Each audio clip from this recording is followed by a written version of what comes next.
Excellent. I want to thank everyone for tuning in to a special edition of Off the Record on this Sunday with a very humble man, but a very great brother and a good brother who has been a long serving soldier and helper in the cause of the upliftment of our people. Student Minister Kieth Muhammad from Oakland. We thank you for taking time out of your busy schedule today, sir. Oh, well, thank you for having me here on behalf of the believers in Oakland. We're certainly grateful for the time, the attention, and the opportunity to serve. Yes, sir. Yes, sir. Excellent. Excellent.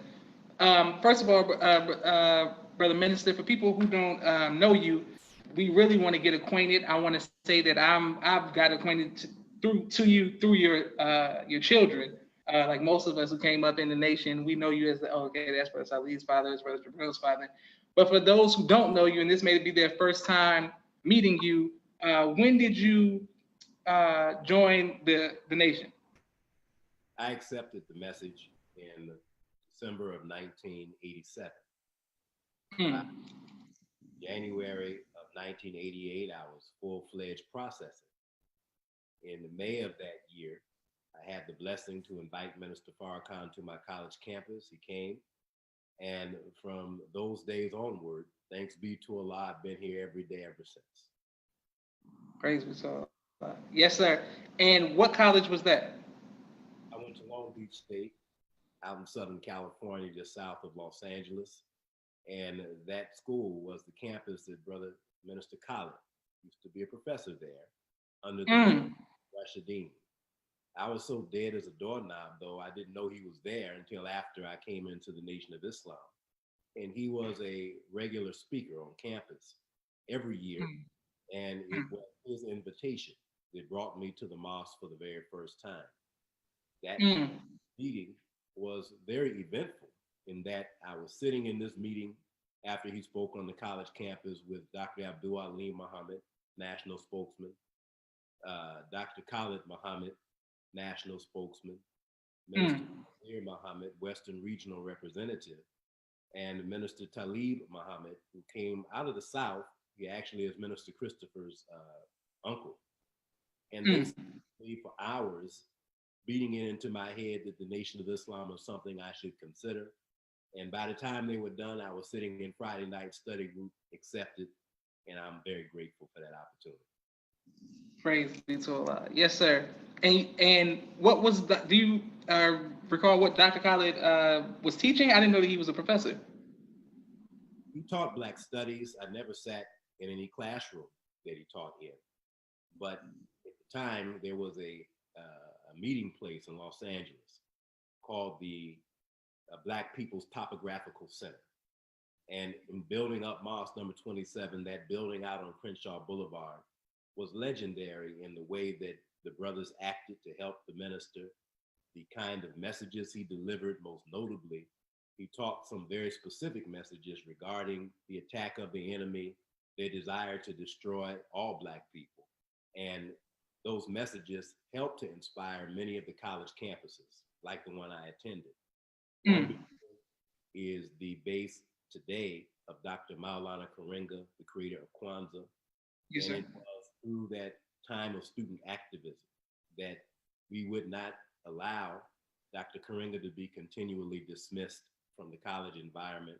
Brother Khalid had a welcome home there at Long Beach State.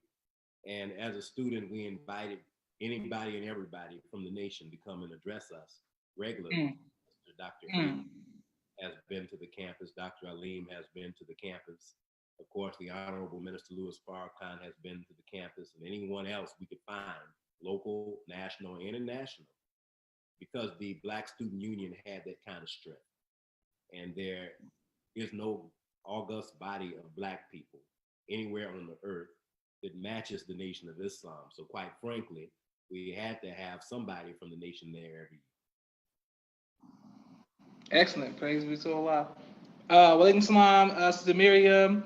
Walaikum salam, Sister, I don't want to butcher your name, Tarkis. I want to say Sister Tarkisha. Well, Sister, walaikum salam to you as well. And thank you all for watching today. Brother Minister, why did you accept the teachings? I was in love with my people. I wanted to see more good done for the Black community. In 1985, I fell more deeply in love when I traveled to Egypt with the legendary Dr. Yusuf Ben Yakana. There without a knowledge of self, and I came back beginning the process. And on my return, Minister Farrakhan would address the Los Angeles Forum. That legendary message she gave, I didn't go to the message, but I was fully aware of its occurrence. I got the tape, rode to school with that tape every day from LA to Long Beach. And by the time I was done listening to that tape every day, I joined the Black Student Union, quit smoking, quit drinking, quit taking women as fast as I had prior to that time. And my life settled in and settled down. And soon the minister returned to Los Angeles in '87. I went to see that message. Brother Khaled spoke on my campus producing the meeting that we talked about. And I only came for one reason. I didn't necessarily know what to believe, but I knew I wanted to help the Honorable Minister Louis Farrakhan. I didn't know what that meant. I was a Black Student Union president at the time, delivering messages in Black history, high school, middle school, colleges, and events and activities. But I didn't know what it meant for me to join the Nation of Islam. So I did the simple thing. I fell in and I did whatever was asked of me. When I was processing, I was in the ministry class at the same time that I processed. And when I registered, I was already an officer in the FOI. Captain Halim, my regional captain now, and at that time, local captain with Captain Wali, may Allah be pleased with him. And they plugged me in right away. So I had the great experience to grow in the FOI class from squad leader to lieutenant, to help establish a study group in Inglewood, California. And while we were doing that work, the minister stopped me one day from holding post to come in and sit down and have coffee with Captain Wali and the lieutenants that he was meeting with. I was the youngest lieutenant, so I didn't often go into the rooms. I did what I did at the time. I stayed at the car, I parked the car, I washed the car. So when the car was ready, and I took that post with great pride. But while I was standing there, Brother Bashir Muhammad, who worked with Michael Jackson and yes, sir. Yes, sir. He ran out to the car and said, "Brother, they want you to come in." I said, "Well, brother, why?" He said, "They want you to come in today." I said, "Brother, I ate before I came." At this point, I'm not realizing that Minister Farrakhan wants me to come in and sit down and have dinner with him. Well, he said in his very Bashir-like way. I was sitting at the table and the minister said to me, "You're the young brother from Long Beach." I said, "Well, yes, sir." He said, "I understand you're a lieutenant." "Yes, sir." And he went on to talk about the need for young helpers. He asked me, "What city do you want?" And of course, I'm a young man and I'm an older man now, and I don't know how to want a city. So the question was bigger than my comprehension. So he went on and he continued, and a year later or so, I was in Oakland, California on behalf of Praise be to Allah. Okay, excellent. And that's a great history that I definitely did not know. When you said what made you go to Egypt? My mother. I had no travel. I was flunking out of college around that time, but setting my determination to complete.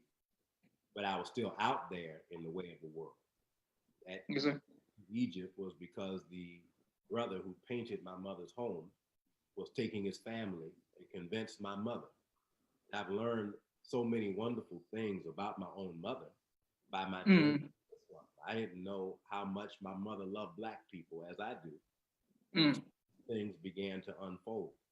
When I accepted Islam and began that study, she began to share things with me from she and my dad, who passed when I was 14 years old, that I never knew were in the house. They had a copy of the autobiography of Malcolm X. They had roots in a shelf that you wouldn't normally see it. My dad had poetry of a legendary spoken word group called the Last Poets. Things that did not allow me to really pay attention to. But what I did have was their ongoing work of social activism as school teachers, counselors. My dad began some of the first summer work programs after the Watts riots. And I just didn't know as a young man where this fell into my life. But it would mean that my son Salih and Jabril now are third generation teachers. Both school teachers. They taught at the same school in Watts, across the street from Downs housing project. They were the intermediaries between Bloods and Crips on that campus. My dad was like the dean of the campus, big, strong, and kept warfare away from the campus as best they could.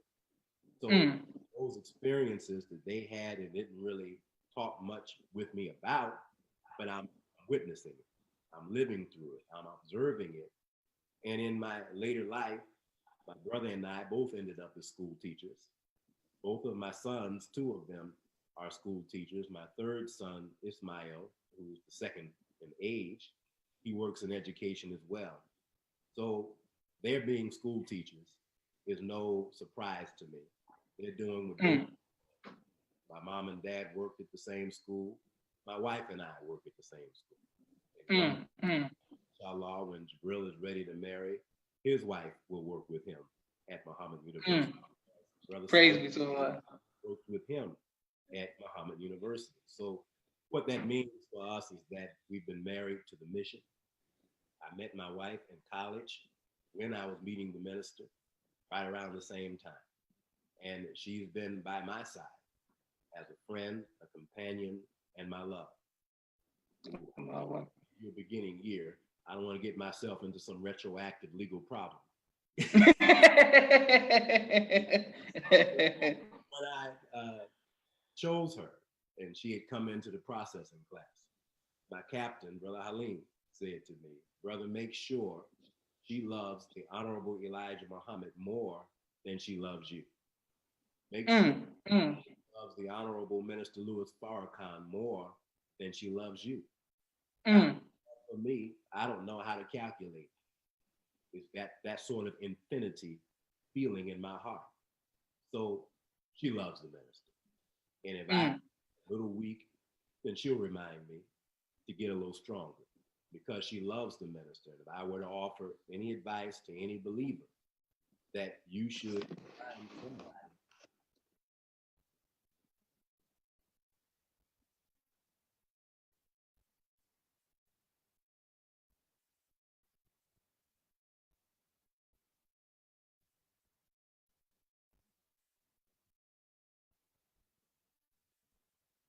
Prime Minister? Okay, y'all, I think we had a little his screen is just frozen just for a little bit. 1 second. I thank you all for your patience.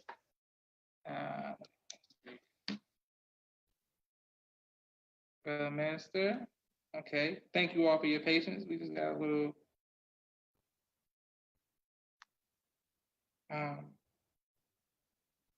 one second. Okay, we just have a little technical difficulties. I thank you all for watching. He's giving some great information. 1 second. We had a little computer freeze. No. All right. What was that the phone they're using? 1 second. How's everyone Sunday doing? All right, here we go. Thank you for that. Yes, sir. Yes, sir. Yes, sir. The signal dropped. Oh, it's on yours. We right here. We still live right here. Okay, thank you. All right. Man, thank you all for staying with us and staying connected. Absolutely. We're coming right back. We got some great questions, and he's giving us some great feedback and answers into how the West was in fact won and winning, trying to establish the teachings in Oakland, California, in his journey from Los Angeles, California to Oakland, California. So we're just waiting for Brother Minister Kieth to get right back on with us. A small technical difficulty. You know how it is sometimes. Excellent. All right. Man, If you all have any questions, please put them in the comments. 4 minutes to keep. When we get back, we're going to discuss his relationship with the comedian, his work relationship with the comedian Lunell, and how she spoke very highly of him on an interview I saw on YouTube, and also his work with Oscar Grant and many of the activism, much of the activism that he does in the city of Oakland, California. Minister Kieth is a staple in California as the state, but especially in education and especially in the community. So when we get back, he will discuss that. We're just having a small technical difficulty that we will get fixed very soon. All right. Let me ask my assistant, do we have any calls? Yeah, thank you. Thank you very much. Once again, if you all have any questions, please put them in the comment section. Thank you very much for your patience. Minister Kieth will be right back on shortly, God willing. There was a small breakdown in the signal, but we're right here holding it down, waiting to get some more history. For all of those who are just tuning in, what we got so far is that Minister Kieth actually attended the same college that Dr. Khaled used to be a professor at and teach Black studies. He traveled to Egypt. His parents were both school teachers. Him and his wife are school teachers, and 2 out of his 4 sons are school teachers as well. And he's been holding Oakland down for a long time. A lot of people know him, especially in the community, and we're just waiting for him to come back on. Thank you again very much for you all's patience with us as Minister Kieth gets the technical difficulties situated. So how are you all day going? So I don't want to hear me talk. I came there to interview somebody else. But while his signal's down, how are you doing? You know what I'm saying? That's great. I see a lot of people texting me saying their day's going well. If you're having a great day, you just say, hey, my day's going good. Today's a great Sunday. The spirit is high. Thank you all for asking about how my day is going. It's going good as well. Just waiting on Minister Kieth to come back in so we can finish this very good interview, and I'm learning a lot about him. Also, while we're here eating Sour Patch Kids, do you all, if you all have any people that I should, recommendations of people that, don't even give me that one again, recommendations of people I should interview, please let me know. Boom, there we go. We're right back in business. There we are. Thank you all for your patience again. Minister Kieth is back with us. You see how I held it down? First time that ever happened live, and we're doing it. Okay, bro, Minister, you back with us? Okay, we got to just get the volume. There you go, brother. You can just get the audio. Okay, excellent. Prime Minister, can you hear me? Yes, sir. We're back.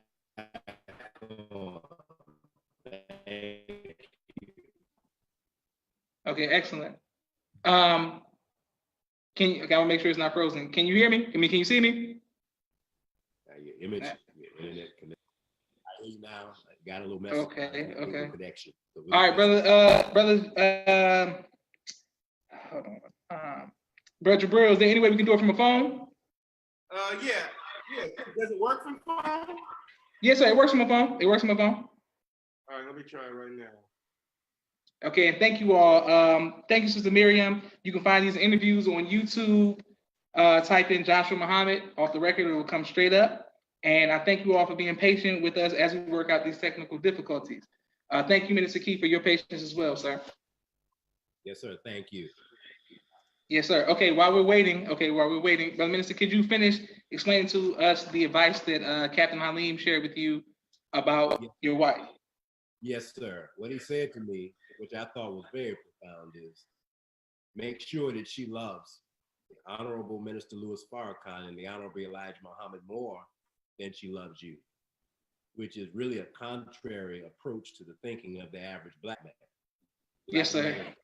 All the attention on himself and nobody deserves that attention more than he himself. But if she does not love God, and you don't love God, then it's more easy to pull us apart by the trials and challenges that life brings. Mm. Mm. Yeah, I mean, yes, sir. That's been married since 1991. It has challenges. You have your up days and your down days, but what you rely on.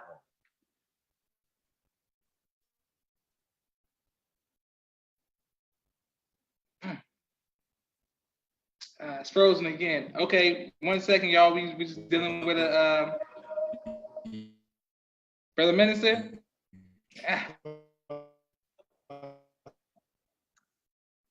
Thank you all for your patience. to always bring us back. Allah's giving me the best love.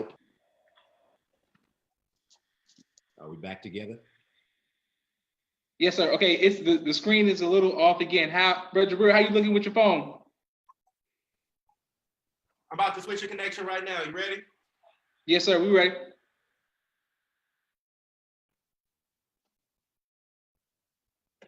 And once again, thank you all for tuning in to Off the Record today with Minister Kieth. And thank Minister Kieth for his patience as we just get this little technical difficulty thing.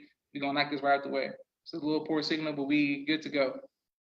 There's a lot of powerful information and a lot of history that we're learning today. Okay, waiting for the switch to come on. And once again, thank everybody for watching. And how are you all doing on this great Sunday? Okay. Okay, waiting for the switch to happen. Okay, bro. Jabril, just let me know when you're ready.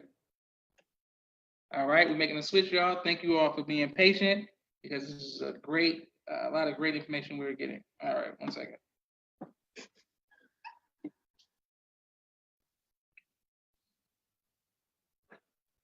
Yes. Okay, so as we wait for Minister Kieth to come back on, we want to just encourage you all to keep having the positivity in your life as we enjoy this great Sunday. Oh, wait, no, Keith to come back. Thank you, Mimi, for telling me you're doing great. Hey, Salam, Naima, thank you for tuning in. We're waiting on Minister Kieth. The signal was a little off in the Bay Area. I think that's probably due to some of the warriors out there. Yes, okay. Nice try with that one, Mimi. Thank you all for your great comments. If you have any questions for Minister Kieth, please write them in the comment section because he'll be back shortly. We just had a little technical difficulty, but we're coming back in strong. And man, I'm going to shut this video off, but it's all good. Thank you all very much for. Thank you, Naima. Please subscribe to Off the Record on YouTube. Boom. And Mimi says the enemy. Mimi, we're not in the mood of mockery. Okay, so we're excited about this interview with Minister Kieth. I'm learning a lot. I don't know. Once again, if you all weren't tuned in, like Sister Naima, who came late to the show today. Here we go. Boom. All right, Brother Jabri has the new connection. And we're okay, I think we're good to go.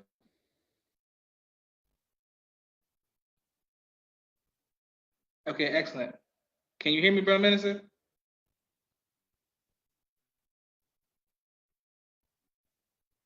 Think we're back together again now, brother? Yes, sir. Okay, we're good. Thank you all. Everybody, we have a lot of people texting me questions. Okay, Brother Minister, we're back listening to you right now. Yes, sir. I was referring to the 1991 journey that began for me and my wife, Salama. Yes, and sir. Many may not know that we were married in July of 91. By August of 91, I was sent to Oakland for the very first time.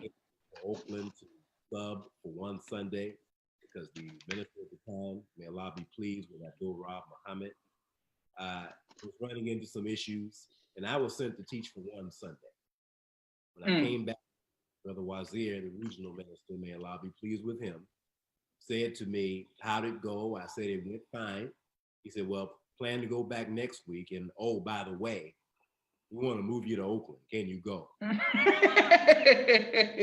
was married at that point about 3 weeks. We just apartment. We didn't have furniture yet. We had a bedroom, no refrigerator, no dining room table, no living room set. And he asked me, he said, well, oh, what about your wife? Well, I remember what my captain said. If she loves the messenger more than she loves you, you know, that should be involved in your decision. So my wife did not hesitate. She's a strong, and we were gone. I moved within a few months, but I began teaching in Oakland every weekend until we were able to get an apartment and get established. So praise be to Allah. Praise be to Allah. Yes, sir. Would you say that the struggle made you all, brought you all closer together, or was that a big strain of not having furniture and things like that in the early days? Well, it wasn't a strain. We were just college students, just finished school, on our way to building a life. When we moved, we got everything that we need. So that furniture, that refrigerator didn't make much of a difference to us. We were still in the honeymoon. And before the honeymoon resolved, I had an assignment to come into Oakland, California. I'm confident that if we had stayed there, that we would have done what we had to do. That was without doubt.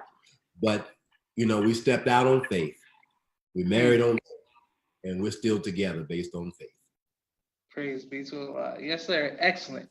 Now, I spoke with you off Facebook Live, and I spoke with your son as well, telling them that I was watching an interview with the actress and comedian Lunell, and she was speaking about her personal experiences with radio and television and things of that nature on Vlad on YouTube. And as I was watching it, taking notes on how to, you know, do a podcast and things of that nature, she said she was very impressed with the work of Minister Kieth Muhammad in the Black community and on the radio. And I said, oh, I know that brother. I know who that is. And I said, could you please inform the audience of how you had to gain a working relationship with the actress Lunell? Sister Lunell was a co-host on the Black-owned network at the time, as BET was losing its control. May have been the only Black-owned network in the country, called Soul Beat Television.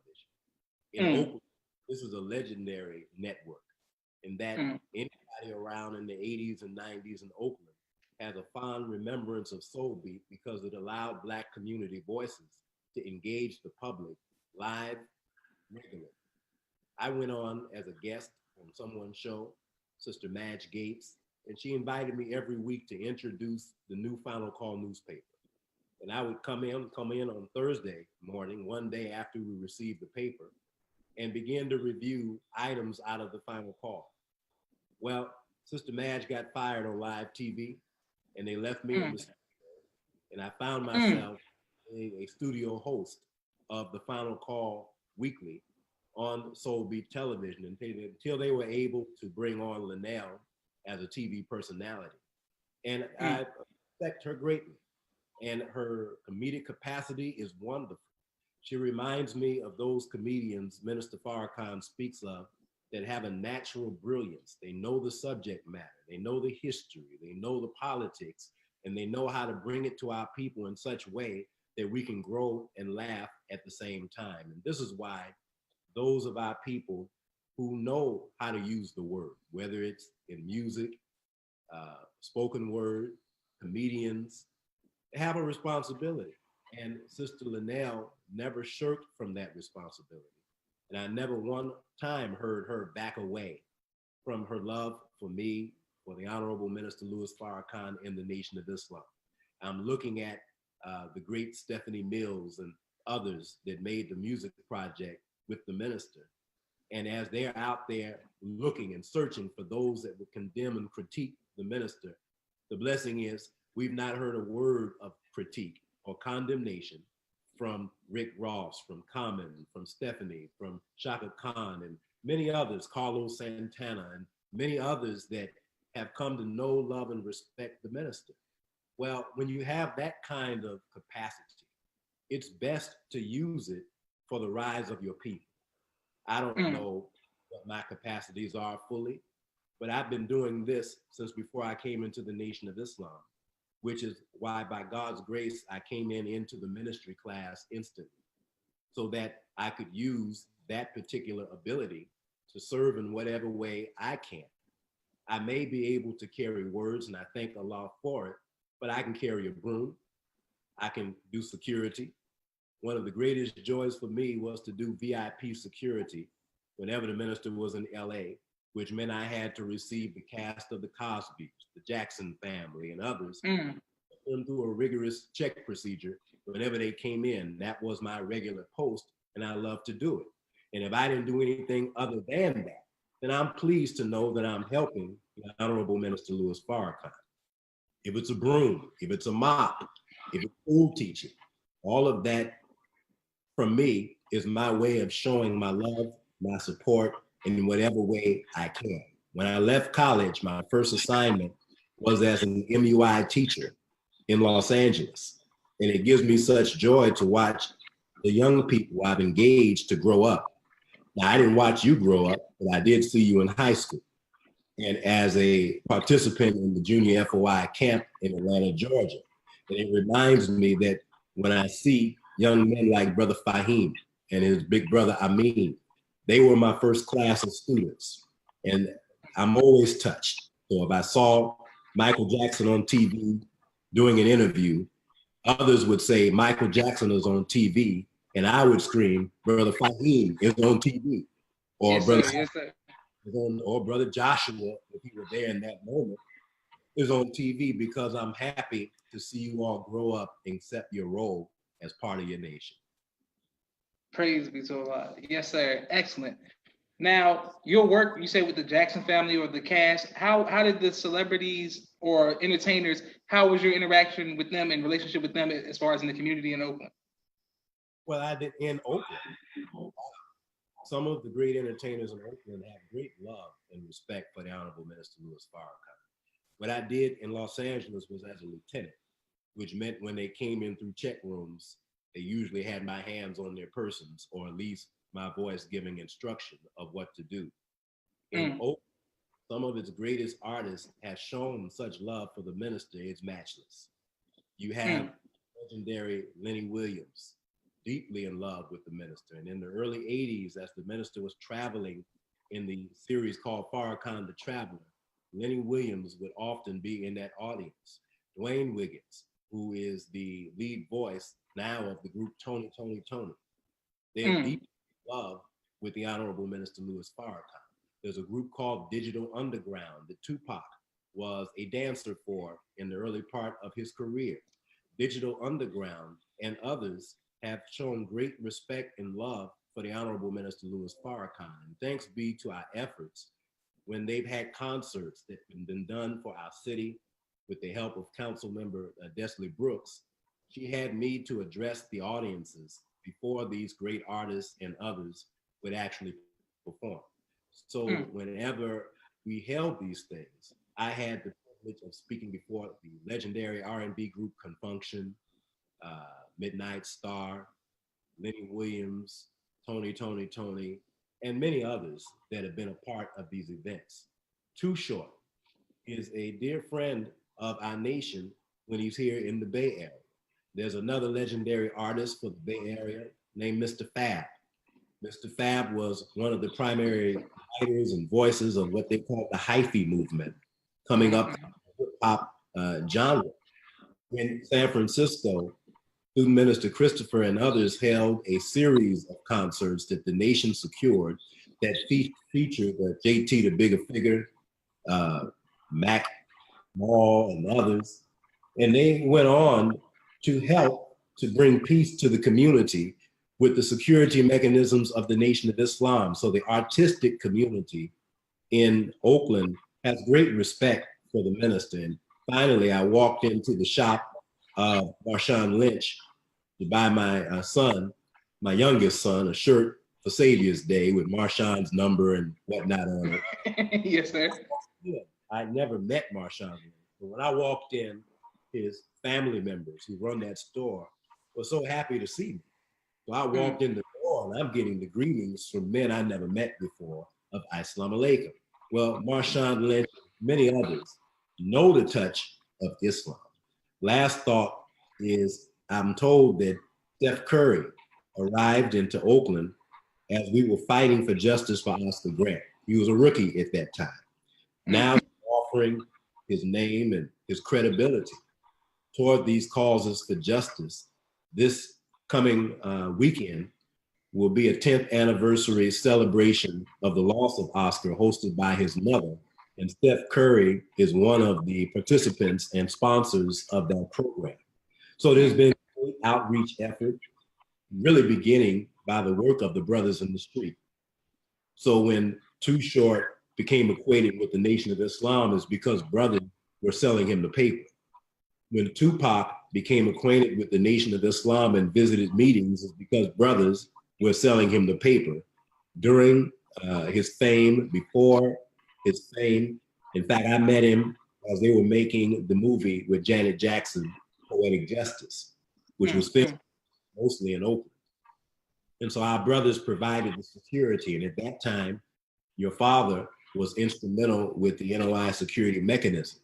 And I don't recall if he was directly in touch with that particular assignment, but the reputation of NOI security services meant that we could walk in any environment, be respected, and if there's a financial benefit to come from those opportunities, then we're in position to accept that as well. Of course, we've done many for free out of love for the community, but it's only fair that if a movie studio is going to pay some characters who don't love the artist and don't love the community to call themselves making it safe, why not pay the people that the artists respect? And in that instance, you have Janet Jackson, who married a Muslim family, married into a Muslim family. Then you have Tupac, who I would just call him a Muslim. I'll give him the title because that's who he is. And he visited, as I'm told, the mosque in San Francisco with some regularity. And if you want to engage, I'm sure you do from time to time, these kinds of artists, they all love the minister. And the enemy has made their love unknown. So perhaps the time has come for us to make their love and appreciation for the minister more known, so it's no longer a secret. Absolutely. Praise to Allah. And thank you for that great history. Sister Miriam says, thank you for doing the work, standing in the community and on the front line. We appreciate your wife and children for their sacrifice as well. Praise be to Allah. My children. Thank you very much.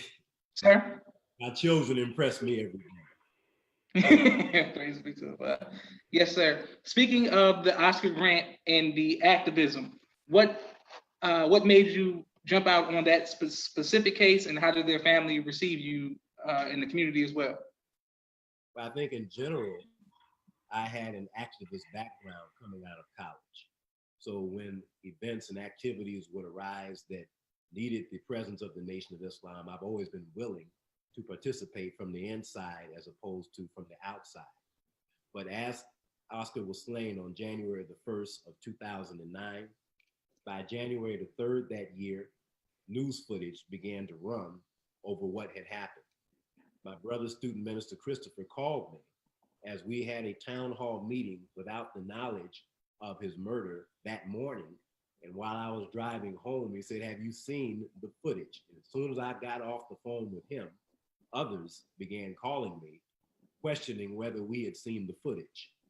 Well, after a day or two, we chose to organize among Black elected officials and faith-based leaders that I had been a member of this organization in our county for a number of years.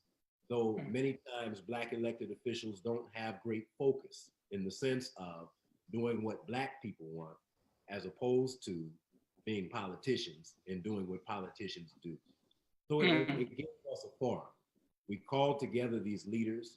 These leaders led the charge or facilitated the charge to meet with the Alameda County District Attorney, who had never tried or charged any cop with a crime like this before. But thanks be to Allah, we had many great elements in place in Oakland as this was unfolding. Congresswoman Barbara Lee at the time was the Congressional Black Caucus Chairman nationally. The state Black Caucus chairperson in California was also sitting in Oakland, California, Assemblymember Sandra Swanson. In Alameda County, where Oakland resides, we also had a state leader for Blacks in Politics, whose name is Supervisor Keith Carson. We were blessed to be in position to communicate through all of them. And of course, the late Mayor Ron Dellums, who was deeply in love with Minister Farrakhan, was mayor at the time. So when we put all these things together, it really just took the support and love of the Honorable Minister Louis Farrakhan. Minister Christopher called him to ask, do you mind if we step into this issue? The minister said to us, do what you know how to do. So we based on what we thought could be done, and organizing began. We had weekly town hall meetings addressing not only the murder of Oscar Grant, but a myriad of issues. The town halls began in San Francisco with the issue of toxic poisoning in the area of our school, where our children were poisoned with asbestos in untold amounts. Then it grew not only into Oakland, but into multiple cities in Northern California, from Sacramento to Stockton to Modesto to Merced to Oakland to Berkeley to San Francisco to East Palo Alto to San Jose, down into Fresno. And we began organizing what came to be called the Caravan for Justice. There's a Facebook page I manage called Justice or Else, Northern California Caravan for Justice.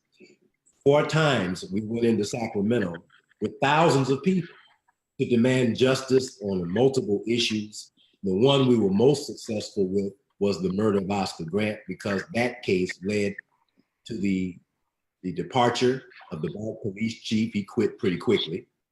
The district attorney, who had been district attorney since he had tried Huey Newton in the 70s, he quit. They appointed a new district attorney to carry the case. And the case was the first time in the history of the state of California that any cop had been charged for killing somebody while on duty. And it's the first time in the history of the state of California that any cop had been convicted for the killing of anyone while on duty. So that cop, Mr. Messerly, did do jail time. Now, we met the family after we began the work. And the family began coming to the town hall meetings with us. And they've become giants themselves. So now you have the Oscar Grant Foundation, led by Oscar's mom, Sister Wanda. You have the Love Not Blood Foundation, led by Oscar's uncle, brother Uncle Bobby, who got his ex after all this transpired. He married himself into the Nation of Islam when he took a wife in my student protocol office, and Sister Beatrice X.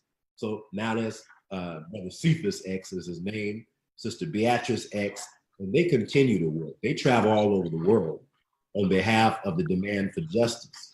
One of the things that I found during that movement was the weight that is carried by people who walk into these issues, because so many of our people have been slain.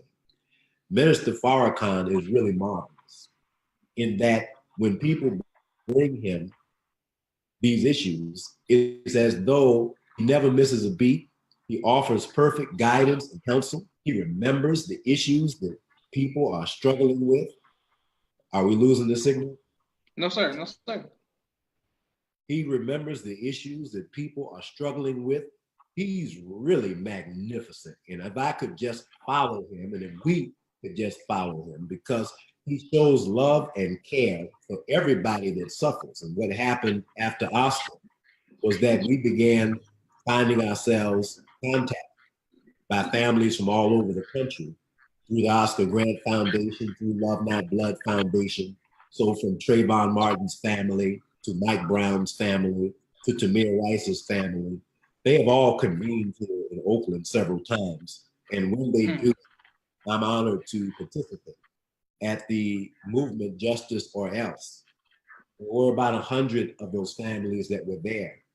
And the night before Justice or Else, the main event, they had an event that I was honored to represent the Nation of Islam, to address these families, to help them through healing. And quite frankly, the greatest healing these families need is justice.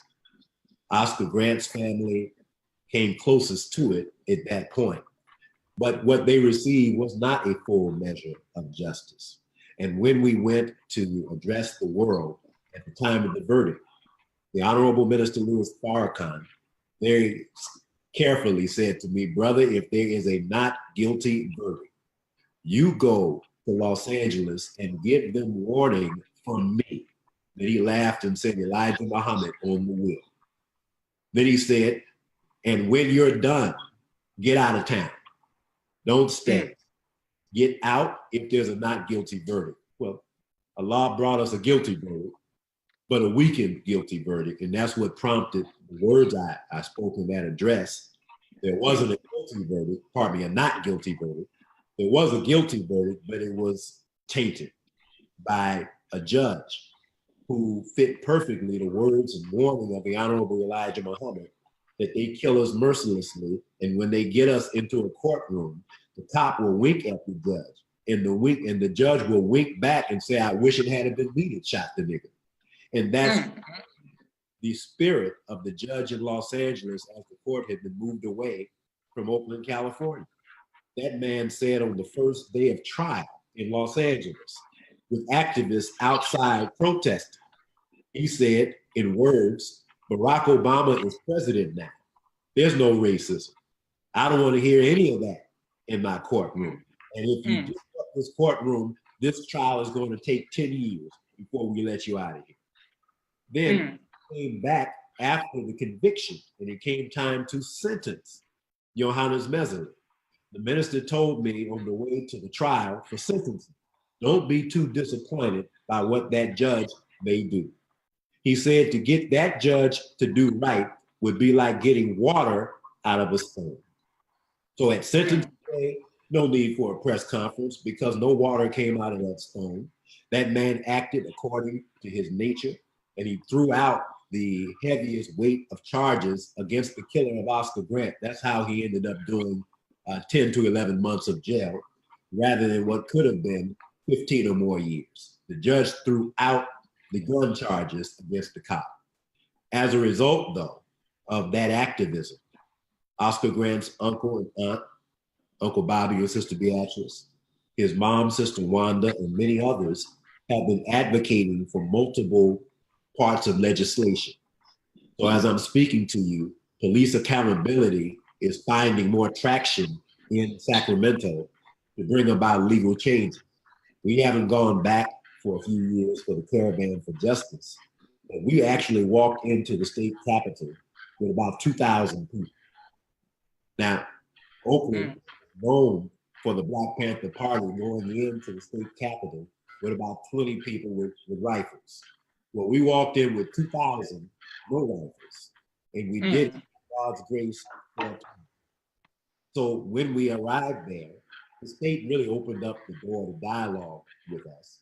Every Black, Latino, and Asian legislator wanted to talk with us, and those that were white but progressive.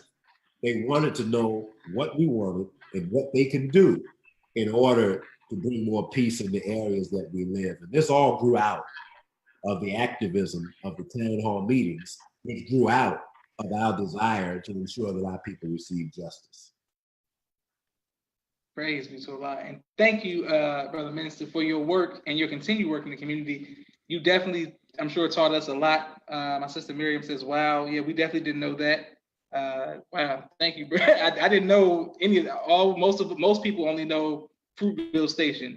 That's to the extent of the Oscar Grant knowledge from many people. Thank you for giving us the history. I mean, the details behind the scenes on that. And if I can say, the strength of what occurred was our unity. The fact that Student Minister Christopher and I grew up together in this center, and others in our area worked together regularly. And what that meant was they didn't just get a left jab from me, they would catch a right hook from Brother Christopher. They might get a kick here from our other ministers in Sacramento and Stockton.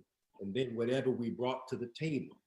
I'm blessed in Oakland to have relationship with most of the elected officials, in fact, all of them in the Oakland area. And their efforts out of the Oakland political body helped to ensure and bring about many of the things that we were striving for. So we have to find ourselves as a Muslim community One of the things that separates us from some of the larger churches is that the believers, when we're strong, are willing to unite and walk with their student ministers into whatever we're doing. I admire greatly the efforts I see coming out of Atlanta in your father and the ways that the believers walk with him and whatever those efforts are. Whatever city we're in, whatever our strengths are, the believers must unite and support those that are striving to help the Honorable Minister Louis Farrakhan, because your father and me and others are able to call the minister whenever there's an activity, an event, a controversy, to receive direct guidance. But it doesn't mean much if the believers won't step in and back the call. Many of the larger churches don't have that sort of loyalty, and they are literally amazed when we walk into a church with 50 believers or 20 believers walking in unity to have a town hall meeting or to come to a Sunday service. The strength of the Nation of Islam is our unity. So every believer should support as best they can the efforts that are being made in your city. And if there are efforts that you can bring your talent. When I came into the Nation of Islam, my role at the time was something that Salih inherited, and that was working with Black student unions throughout the state. So when I accepted my role in the mosque in Los Angeles, that was my role. My role was to reach out to USC, UCLA, San Diego State, San Jose State, up and down the state of California to bring students to hear the Honorable Minister Louis Farrakhan. So if we're sitting in a mosque with a capacity, bring your capacity to the mosque. If you can connect your local mosque to the hip hop stars in your city, then do it. Don't keep them for yourself. Deliver them to the Honorable Minister Louis Farrakhan. And the best way to do that is to do it through the structure that the minister supports in the cities that we're in. Absolutely, and yes, sir. And everyone who's listening, absolutely, yes, sir. We should do that. Brother Minister, what has during the 80s and the 90s, how is the climate different now as far as in the nation than it was back then? Well, I think in that era of my coming in, the training mechanisms were much faster, in the sense that I was a squad leader when I was processing. The week I got my X, I'd become a lieutenant. We have to find a way to put those that are coming into our doors to service more quickly. Everyone has a role, and we'll find that if we don't give people a role, they'll find a role somewhere else. So I think the best thing to do is to put all of those talents and capacities to work right away. And I want to thank my captain and minister, Abdul Walid Muhammad, my captain, and Abdul Wazir Muhammad, my minister, because they allowed me to be myself and to do what I knew how to do. They didn't interfere. The only instruction I got was to make sure at that time I don't move out without proper security, because I would go out and deliver a message by myself. And brother again said to me, brother, don't do that, because of that. If something happens to you, his love for the minister was so great, he said it like this: if something happens to you, I am going to have to answer to Minister Farrakhan, and I can't have your blood on my hands. So let me know, we'll send somebody with you as you go address the world and whatever you're doing. But they never stopped me. They allowed me to do me. And as we should allow you and others to be yourself in helping the minister, so long as we're not violating protocols and structures and the dignity of Islam. You have a unique capacity, and you work since you were whatever age at that camp. And I think when we spoke on the bus, I still remember you and Brother Elijah sitting behind me on the bus. Students were disturbed about riding around Atlanta with no known destination. I remember, but I remember your excitement. I could see your leadership capacity. Now, how is that harnessed inside the mosque? I don't know. I'm not there with you. But I certainly would hope that young men like yourselves and many others that wherever we are, we try to allow those that have those capacities to use their talent and ability to serve the mosque and the nation in the best way possible. It would be a travesty to find men and women of great talent to sit down and do nothing. So we should find every way to allow you and many others to express your love for the minister with guidance and counsel. And I think that's the way it was done for me. And I would say that it would work for me. I'm sure it could work for others. Praise you so much. And that's great advice. And thank you, sir, for that great advice. How has it been running private education, Muhammad University of Islam in Oakland? What are some of the challenges and what is the benefits that you've seen firsthand? I'll start with the benefits. It's watching young people grow into themselves in Islam. The challenges are to find consistent staff who are willing to make the sacrifice in order to establish and maintain a school. I would commend those in Oakland. We have some wonderful staff people that have had with me at least 26, 27 years straight of service, of abundant love and underpaid. But because of their love, they have been there nonstop. One of our sisters said, I'm going to stay here until my children finish school. For her children, Brother Salim's mom, well, they've been out of school. She's got grandbabies, Brother Salim's son, in the school. But the desire to keep an independent educational program does require those that are willing to make the sacrifice. That's one example. My wife is in that number. Jabril is now in that number. Salih is in that number, and they took what they learned in Oakland and moved to Los Angeles, and he and his wife are now among those numbers, but their sacrifice that's required. We'll never be free expecting that we can keep our 9 to 5 and somebody else is going to raise our babies. Somebody has to take responsibility to advance Black children, and if not who, then if not us, then who? This is our responsibility. And thanks be to Allah, when I left college, I didn't see anything else to do other than what I'm doing. And in so doing, coming into the ministry class, when I arrived in Oakland, the school was already there, but it was much smaller as the structure of the mosque was much smaller. Well, thanks be to Allah, we grew.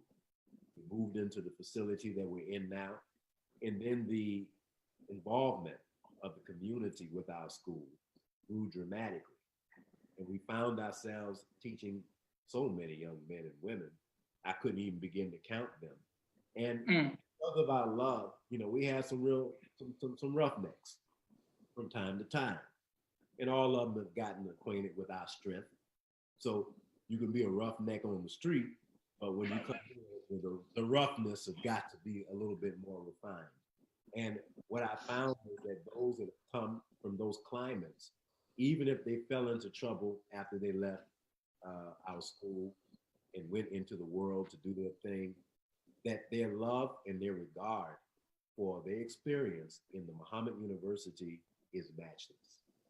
I've been invited, unfortunately, but fortunately, to the funerals of some of our former students. And their mothers have said to me that the best thing that ever happened to them was to be in your school. And even if they got in trouble with us from time to time, it was our environment that they respected most. So, you know, it's a great honor to do what we can to serve our children. I would hope that every mosque in the country attempts to develop a Muhammad University, does not rely on a public school system that we already call the killing fields, but who sends their children to be murdered mentally. So we have to find a way, we have to find the capacity, the love, and the mechanisms to put it in place. We have just been relentless that we're not going to stop. Thanks be to Allah, we haven't. So we've been at it for almost 30 years now. Excellent. Praise be to Allah. Well, as I spoke with you when I asked you to come on the podcast, I informed you that my undergrad degree is going to be in history education. Yes, How, if for other teachers who may want to start a school or to establish one, if you're a man, so if you're a woman, it's different because then your husband might go get, make some other money, then you can do it part-time or whatever. But if you're a full-time, what I'm saying, how do you do it and still take care of a family? If it's like, how does that work? Where there's a will, there's a way.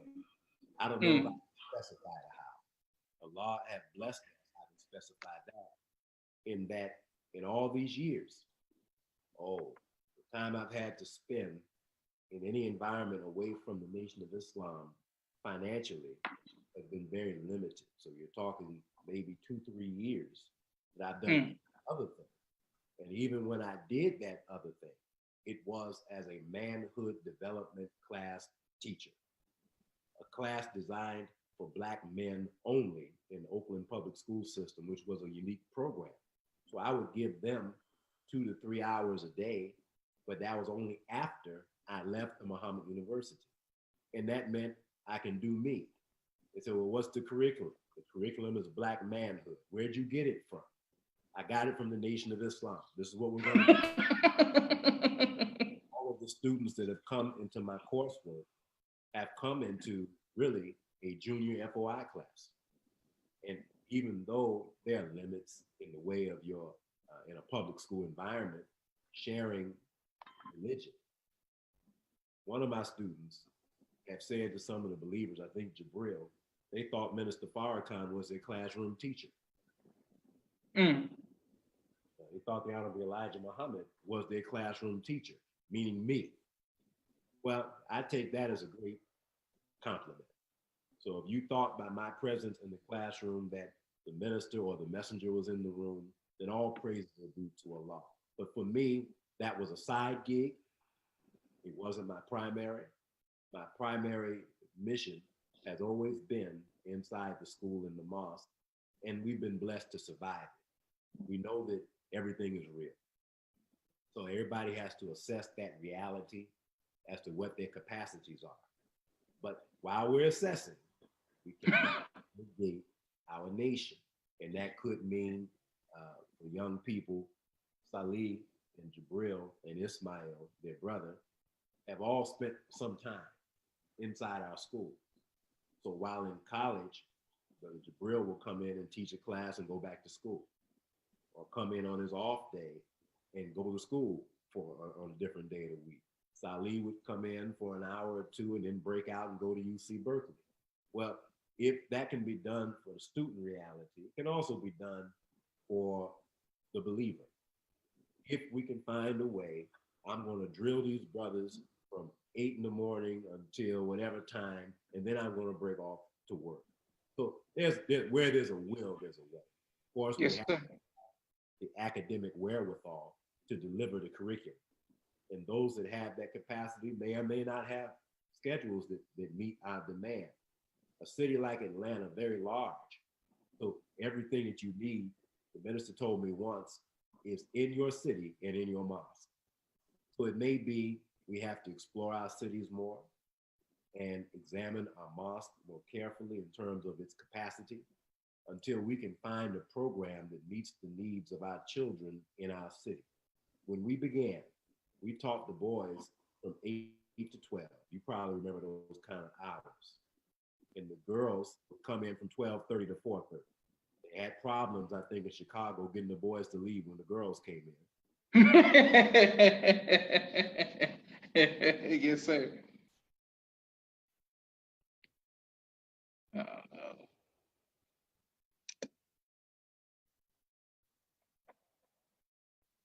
Okay, but Minister, your screen froze.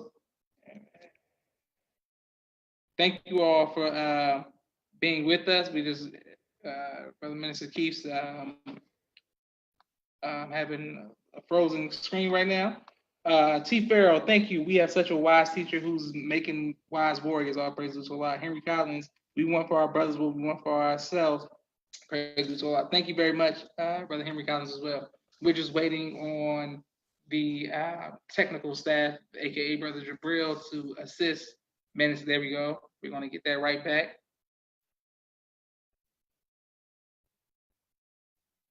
Absolutely. We're working on it. Thank you very much for that suggestion.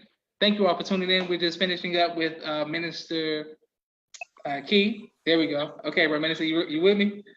You're back. Okay, excellent. Yes, sir. And I thank you for that, brother. Thank you, brother Samuel, ex-brother Minister as well, brother Samuel from Tennessee, holding it down. Brother Minister, what advice would you give to future fathers? To future fathers, well, first, love the mother of your children, and she will provide that young one with the love she has for their father. So make sure that we have a proper relationship with our children. Prophet Muhammad said he had but two things to give, the book and his example. I think with my own children, I've done my part to strive to do that. I don't believe my children have ever seen me, in fact, I know. They've never seen me smoke. And if I talk about it from my experience prior to Islam, my youngest son looks at me like, what are you talking about? And drinking. So my children have never seen that life.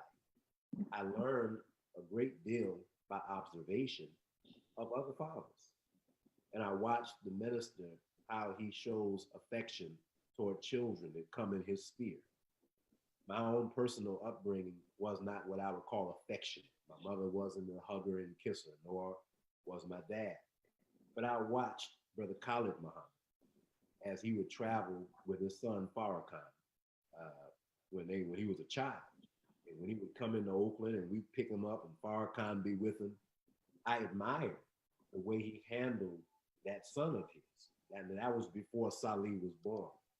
So I became a father that had, I think, good examples of affection, of direction, of remaining true to the mission that I would strive to follow in the presence of my children. So I would say pay good attention to the minister. Watch how he handles the children that are around him, his and other people's children. It's so loving. The minister met my 12-year-old tomorrow. My youngest will be 12 tomorrow. So happy birthday, brothers out here if you're watching. Yes, sir. He was blessed to meet the minister when he came here to Oakland in 2017. And a year later, the minister asked me, how's your son, the salesman? Now I'm running through my phone who he's talking about. I thought he was talking about Sabor. I thought he was talking about Salih. But the minister had an affectionate recollection of my then 10-year-old son. And for a man in his 80s to a year later talk to me about my son when he was 10, says that the minister has genuine love for the people that are around him, especially the children. So the Bible says, suffer the little children that come on to me, I will give them rest. And I know that in your own personal life, without my being there, being the son of the supreme captain that may have spent time on the national properties, without even being there, I know the minister showed you love. I know he showed you affection. I know he showed you proper attention. And I don't have to be there to see it because I've already seen it in what he had done for my children here in California. Praise be to Allah. And yes, sir, actual facts. He's always shown us love, nothing but unconditional love. And it's because of that love that I strive to continue to uphold his name and his mission and the mission. What advice, and I want to say, brother minister, that I told my siblings today when I told them I was interviewing them, I said, I love watching brother Jabril, your son Jabril's page, because not only does he do the work, but how he shows how he's with you as a son and how you are always very nice and with your children and a family man. So the fact that you are a family man, what advice would you give to future husbands? Well, make some money, love your wife, provide for others. Your family should come before yourself. So if you can find a way to get a fur coat and some gaiters on your feet, then certainly your wife shouldn't have run over shoes and your children's clothes should fit them properly. So I always strive to look out for others before I look out for myself. Now, that means that every husband has to grow beyond self. As soon as you become a husband, you have a responsibility for others. So no husband can be factually selfish and be effective at what you do. So whatever you have coming is for the sustenance and the maintenance of your family first, not your vanities. I don't need big diamond rings to show my faith. I believe. And the diamond ring is not going to change the base of my belief. The $1,000 shoes is not going to change the base of my belief. If I had $1,000 for a pair of shoes, then that's $1,000 I could have fed my family, made them more comfortable, given that this journey is already a struggle. So I try not to pass unwarranted struggles onto my children. I do the best I can to provide them with what they need of knowledge, of information, of inspiration. But I don't believe by Allah's grace they've ever had a hungry day. So we want to do our best. And my wife knows how to, my wife is the best shopper in the world, by the way. Yes, sir. We can feed the whole of the Muhammad University on a shoestring budget. And if we can do that, then certainly when we come home, we can feed everybody healthily so that they have the strength to see the next day of school or work. Praise be to Allah. And thank you. And once again, thank your wife and children for their sacrifice. If a man should make a mistake, how do you go about apologizing or making it right with your wife? Well, I think the steps of atonement are real. If we would humble ourselves to the fact that we have been wrong and not seek to protect our ego in this process. Be open, be honest, be sincere, and speak what's on your mind. If you cover, then you force whoever you're talking to start pulling covers off, and that's not a comfortable thing. So you can remember in your own childhood if a parent had to get you out of bed in the morning and they did it by snatching the cover off, I think the first thing many children would do is pull the cover right back. That's not how you wake people up. So if we are open and we can prevent that investigative mind, well, what does that mean? Or how did this happen? And how did that happen? If we're wrong, we should humble ourselves as quickly as we can, as the messenger taught. Stop protecting the ego and start respecting the relationship that we're trying to develop. So if I'm apologizing, it's because I'm protecting my relationship and I'm protecting my own heart. That's good for me to know that I have freed myself of a mistake, an error, or a sin. I'm freeing myself of this burden. If we go back and review the 8 steps of atonement, they're very real and they're very underutilized in our community. Maybe many felt the minister was speaking to the rest of the million men and not me. But it is really critical that we're first honest with ourselves. Keep in mind the prayer. Oh Allah, I have been unjust to myself, and I confess my faults. Now, I wouldn't confess to others before I've taken it to my God. So if we're sincere, when I say that prayer, with our brains moving at 24 billion miles a second, man, it's like my life is flashing before my eyes and my imperfections are running right through my mind as I'm reciting that prayer. That's how it feels for me. And I'm sure that others, when we recite certain elements of prayer, our own reality comes right through the prayer. So if we begin with that prayer and take it to our God first, then it becomes easier to take it to your mate. If you don't take it to your God first and you take it to your mate, you end up in an argument. Because now I'm trying to protect that thing that your father would call the black box. Yes, sir. Yes, sir. When a plane crashes, they go in search of the black box. And that's that thing that actually recorded the actual facts that brought about an accident. But that box is secured, that box is hidden, that box is protected, so that even when a plane crashes and burns up, it looks like the only thing that survives is that black box.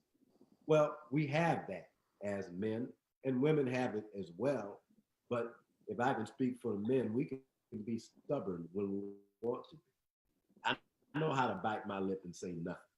I know how not to reveal what I'm feeling. I know how to put on a poker face so that when I'm getting ready to knock somebody out, they have no idea that I'm thinking about knocking. Yes, sir. So it's a defense mechanism. Yes, sir. Among us. But in order to atone, we have to let our guard down, because defense mechanisms will cause us to blame everybody but self. So this thing I've done wrong is because Jabril said, or this thing I'm doing wrong is because Joshua did, and this thing I've done wrong is because of you and them. And now, what about you? You're talking to me about what about your problems? And we start bouncing them off. If we don't get away from these defense mechanisms, we won't be able to atone, but we can certainly find a way to survive, we think, the moment. So I think if we get away from striving to survive the moment and actually atone, we'll find that the results would be more rewarding. Absolutely. Wonderful. And thank you very much, sir. And thank you all for your comments, good teachings, and a lot of the people who have questions as well. We have two more questions because we want to hold people and we don't want to hold you as well, sir. Yes. What would you, if you could tell yourself, your younger self, something, what advice would you give your younger self? What advice would I give? Find the Honorable Minister Min Farrakhan soon. I wasted a lot of time. I spent time chasing after nothing. And that's been the pursuit of life for so many of our people. The minister said, blessed is he who learns his purpose in life and fulfills it. And the younger we find that purpose, the younger we pursue it. It took me to my mid-20s to really begin this journey.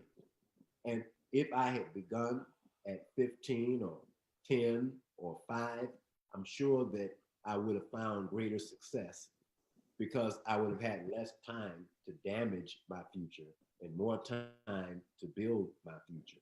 So what happens between 18 and 25 years of age, where the homicide rates are for Black men exceedingly high, and the health effects that we suffer from at that age are exceedingly high? When we start looking at sexually transmitted diseases as an example, well, why is the problem between 18 and 25?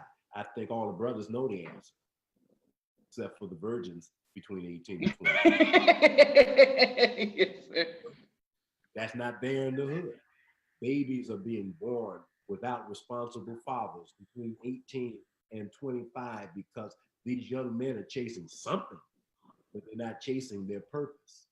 18 to 20, we chase money. 18 to 25, we chase women. 18 to 25, we chase hustles. But family is being developed at that point in our life without the presence of enough responsible men. I have great respect for my own son, Salih, to seek courtship as a young man. And when he did, I gave him and her the same advice Captain Halim gave me. Make sure she loves the messenger more than she loves you. And that's hard for a man to find that his, quote, woman loves somebody else more than himself. But it's real. It's real. And thanks be to Allah, they've enjoyed several years of marital bliss, and we're looking forward to many more. And I would give any of my sons the same advice. Make sure first you love the messenger, and make sure she loves the messenger more than she loves you.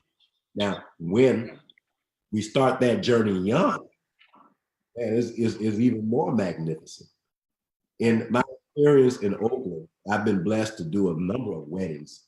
And when I arrived here, I was like the only minister that would do it in California, other than Brother Wazir, who performed my wedding. So I think I was the second minister to start doing weddings during this genre.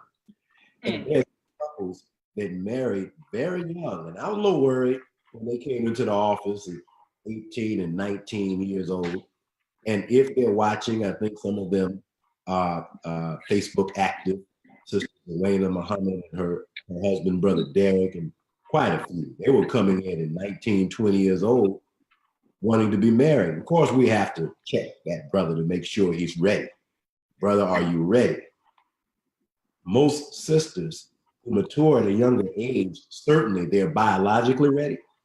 And if they've been studying Islam, they are more emotionally ready than most. But we have to make sure that we're ready to enter that walk of life. But looking back now, I don't know how many years it's been for them. I saw a wedding anniversary picture or something on Facebook. Now I'm looking at families that have been together for 25 years. For 20 years, that married in the mosque when they were 19 and 20 and 21 years of age. And while I was hesitant, because I want to make sure that they're making a decision that they're serious about. Minister Farrakhan stopped doing weddings. He said, people keep lying. He said he'll do funerals because everybody would tell the truth. So anyone that comes to me, we ask them to put the truth on the table. What do you want? Why do you want it? And how do you intend to get it as a family? And if they don't have clear answers, then maybe this is not for you yet. You should wait until you're determined what you're trying to do with yourself and what you want to do together as a family. And if there's no thought process on that, if what we're looking at for some can be like playing house, well, we don't have time to play house because house plays in pretty quickly. If there's love at the center of what we do, love of Allah, love of each other, and the acceptance of responsibility toward loving each other, then we're not ready yet. A man that is doing nothing for himself doesn't need help to do nothing. So a man should strive to do something. And you know, women will see you when you're working. You've seen, brother, hold post strong enough, sisters being all up in post. You know, can I help him? Yes, sir. But there has to be something beyond holding the security post in order to secure the family. So yes, sir. while he can secure the rostrum or secure the aisleway or secure the front door, that's a step. And we appreciate all the steppers out there, brothers. Don't stop stepping. In the name of love, continue that step. I guess we're not supposed to play that brother's music much anymore.